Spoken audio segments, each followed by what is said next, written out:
IPL 2024 match number 28 KKR LSG மோதினாங்க. Toss KKR captain Shreyas Iyer bowling தேர்வு செஞ்சார். முதல்ல பேட்டிங் ஆன LSGயில் KL ராகுல் நல்லா ஸ்டார்ட் கொடுத்துருப்பார். குவிண்டன் டிகாக் மாதிரியான அவுட் ஆகிருப்பார். அதுக்கப்புறம் வந்து தீபக் கூடாவும் அவுட் ஆகிருப்பார். வேறு கேட்ச் பிடிச்சிருப்பார். ரமன்தீப் அதுக்கப்புறம் ஸ்டாயினிஸ் ஃபின்சால்ட் கிட்ட நல்ல கேட்ச் பிடிச்சிருப்பார். அவுட் ஆகிருப்பார். எல்லா பேட்ஸ்மேனுமே அவுட் ஆகிருப்பாங்க. KL ராகுல் மட்டும் திணறி பார்த்தீங்கன்னா 40 ரன்ஸ் அடிப்பார். நிக்கி பி எப்பவுமே அவங்க டீமுக்காக நல்லா பர்ஃபார்மன்ஸ் பண்ணியிருப்பார். இந்த மேட்ச்சில் நல்லா பர்ஃபார்மன்ஸ் பண்ணி பார்த்தீங்கன்னா 45 ரன்ஸ் அடிப்பார். அதனால இந்த மேட்ச்சில் கெட்டபிள் ஸ்கோர் வரும் 161.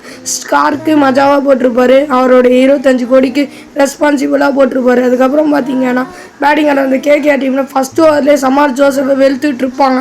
23 ரன்னு கொடுத்துருப்பார் ஃபஸ்ட் ஓவர்லேயே சமார் ஜோசப். அதுக்கப்புறம் மோசித் கான் சுனில் நரேன் விக்கெட் எடுத்துருந்தாங்க. அதுக்கப்புறம் ஸ்ரேயஸ் ஐயரும் ஃபின்சால்ட்டு வேறு லெவல் பார்ட்னர்ஷிப் போட்டுருப்பாங்க. எஸ்பெஷலி ஃபின்சால்ட் அதிரடியாக ப்ளே பண்ணியிருப்பார். கேப்டன் பார்த்தீங்கன்னா ரொம்ப ஸ்லோவாக ப்ளே பண்ணி இன்னிங்ஸை கொண்டு போயிருப்பார். அவரும் ஃபார்மில் இல்லை, ஃபார்மை தேடி இருப்பார். ஸ்ரேயஸ் ஐயர் ஃபின்சால்ட்டும் நல்லா ப்ளே பண்ணியிருப்பாங்க. ஸ்ரேயஸ் ஐயரும் நல்லா ப்ளே பண்ணியிருப்பாங்க.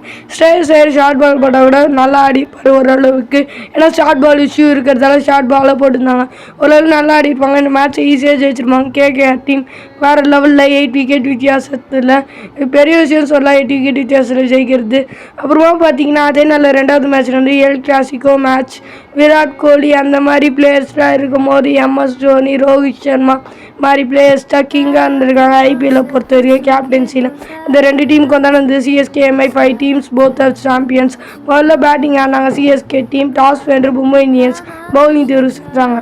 முதல்ல பேட்டிங் ஆன CSK டீமில் ருத்ராஜ் கெய்க்வாட் கேப்டன்சி எடுத்து பேக் டு பேக் 50 இப்போ தான் அடிச்சிருக்காரு. ஸ்டார்ட்டு பெருசாக இல்லைனாலும் பேட் ஸ்டார்ட் இருந்தது இந்த சீசனில். ஆனால் இவரும் சிவன் டூ வேறு ப்ளே பண்ணியிருப்பாங்க. ரகானே ஓப்பனிங் பிரச்சனை வந்து முதலே அவுட் ஆயிருந்தாலும் ருத்ராஜ் கெய்க்வாட் கேப்டன்சி பொறுப்பு எடுத்தாலும் வேறு லெவலில் பேக் டு பேக் 50 அடிச்சிருப்பார். சிவன் டூபேவும் அவரோட அக்ரெசிவ் இன்டர்ட்டை காமிச்சு அவரை 50 அடிச்சிருப்பார். ருத்ராஜ் கெய்க்வாட் அவுட் ஆகிருப்பார். நடுவில் நல்லா ப்ளே பண்ணிட்டு இருந்திருப்பார். ஆனால் அவுட் ஆகிருப்பார் டக்குன்னு ருத்ராஜ் கெய்க்வாட்.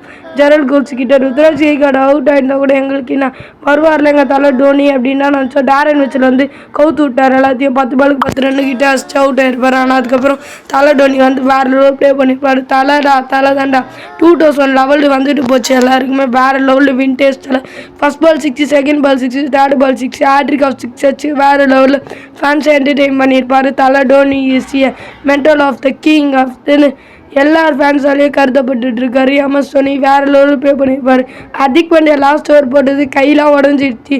ஹிந்தி படத்தில் வர மாதிரி அக்ஷய்குமார் அழுகுற மாதிரி தான் Hardik Pandya last over அழுதுந்தார். Score பார்த்தீங்கன்னா லாஸ்ட்டில் கேமியோ அடிப்பார் டோனி. அதனால 206 ரன்ஸ் வந்துருக்கும்.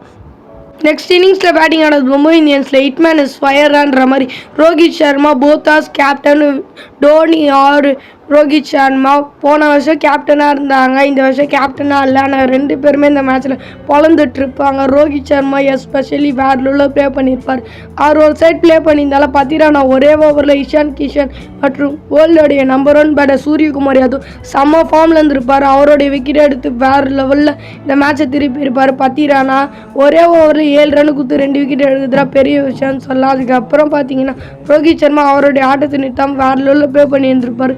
அதுக்கப்புறம் ஃபஸ்ட்டு 10 ஓவர்ஸில் ஒழுங்காக பவுலிங் போட்டுருப்பாட்டாங்க. ரன் ரேட்லாம் ஹையராக இருந்திருக்கும். ரோஹித் சர்மா ஸ்ட்ரைக்ஸ் அதிகமாக இருந்ததால். அப்புறம் அடுத்த 10 ஓவர் பார்த்தீங்கன்னா வேறு லெவலில் பவுலிங் போட்டிருப்பாங்க. ஷார்துல் தாக்கூர்லாம் ரன் கொடுக்காம இருந்திருப்பார். இதை கேட்கும் போதே நம்மளுக்கு சந்தோஷமாக இருக்கும். ஷார்துல் தாக்கூர் ரன் கொடுக்கல, லாட் தாக்கூர் ரன் கொடுத்துன்னு இருப்பார், அவர் ரன் கொடுக்கல. ஆனால் ரோஹித் சர்மா வேறு லெவலில் 4 வச்சு அவருடைய செஞ்சுரியை கம்ப்ளீட் பண்ணுவார். Fans happy, Ruturaj Gaikwad captain happy. Biggest el clasico ரைவல்ரியில் CSK ஜெயிச்சது ஃபேன்ஸ் ஆகிய நம்மளுக்கு ஹாப்பியாக தான் இருக்கும். மேன் ஆஃப் த மேட்ச் பார்த்தீங்கன்னா 4 விக்கெட் எடுத்து ஸ்டெம்பை குறிப்பாத்து உடச்சி வேறு லெவலில் ப்ளே பண்ணியிருப்பார் ஆர்மலிங். அதுக்கப்புறம் பார்த்தீங்கன்னா டோனிக்கு எல்லாராலையும் அப்ரிசியேஷன் வந்துட்டுருக்கு. ஆரஞ்ச் கேப்பை பொறுத்த வரைக்கும் ரோஹித் சர்மா பார்த்தீங்கன்னா 4வது இடத்துக்கு போயிருக்காரு. பர்பிள் கேப்பை பொறுத்த வரைக்கும் ஜஸ்பிரீத் பும்ரா செகண்ட் இடத்துல. பாயிண்ட்ஸ் டேபிளில் யாரும் எந்த இடத்துக்கும் போகல. Bye guys.